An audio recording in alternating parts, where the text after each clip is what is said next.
As a planner, you can play a key role in overcoming these barriers. Your broad understanding of community needs and trends, combined with expertise in stakeholder engagement, both with internal departments and with external partners, makes you uniquely positioned to lead integrated energy planning as our experts describe next. And I think planners have a unique skill set as facilitators who have that kind of ability to understand various needs and to try to sort of balance out competing demands. And so that's why I really do think planners are well positioned in this field to learn more about the technical aspects if they don't already have that background. But again, to be that kind of that listening person who then can leverage other kinds of resources for the project to ensure that it does have all of the components that it needs to have.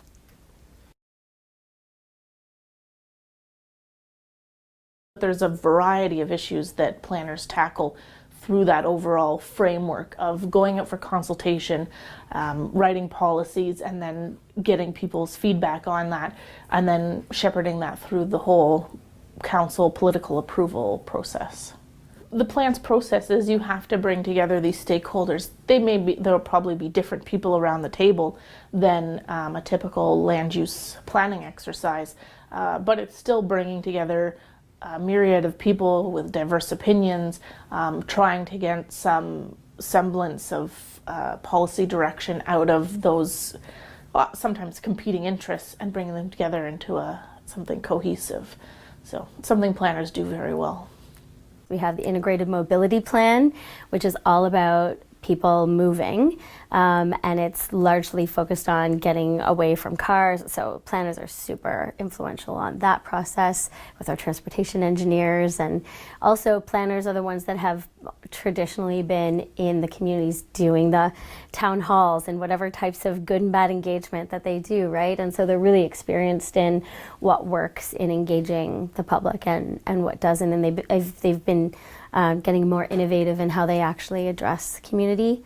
And also we try and sometimes align our engagement with other initiatives that are happening. So it may be for some of the climate general public consultation we're going to do that we're going to line up with some of the center plan initiatives or the regional plan update, or different things like that, because we know that we engage our community very often. We ask a lot of them. We want them to come to the table on a lot of different topics, right? So trying to meet them where they are and not ask them to come out as many times is something that we're focused on.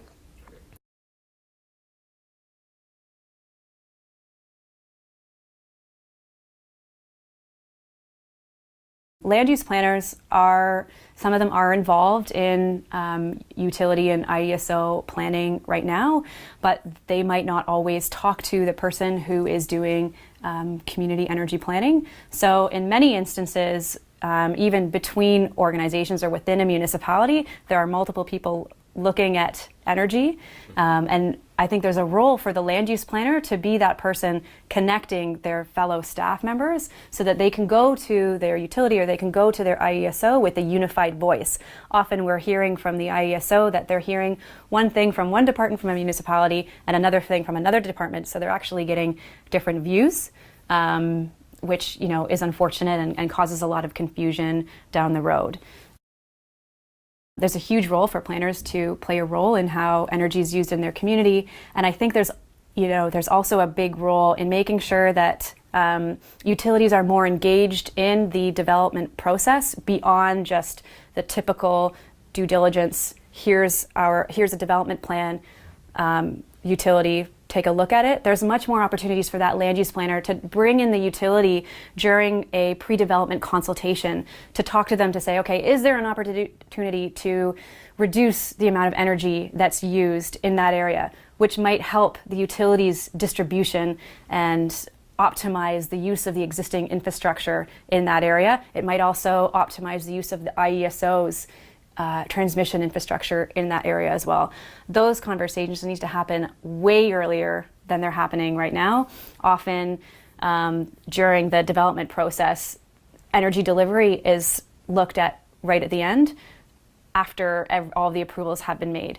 And land use planners can really make an impact if they bring in that utility perspective and that electricity or even natural gas perspective much earlier in that process. Part of the value of a planning degree or planning education is you're learning how to think interdisciplinary.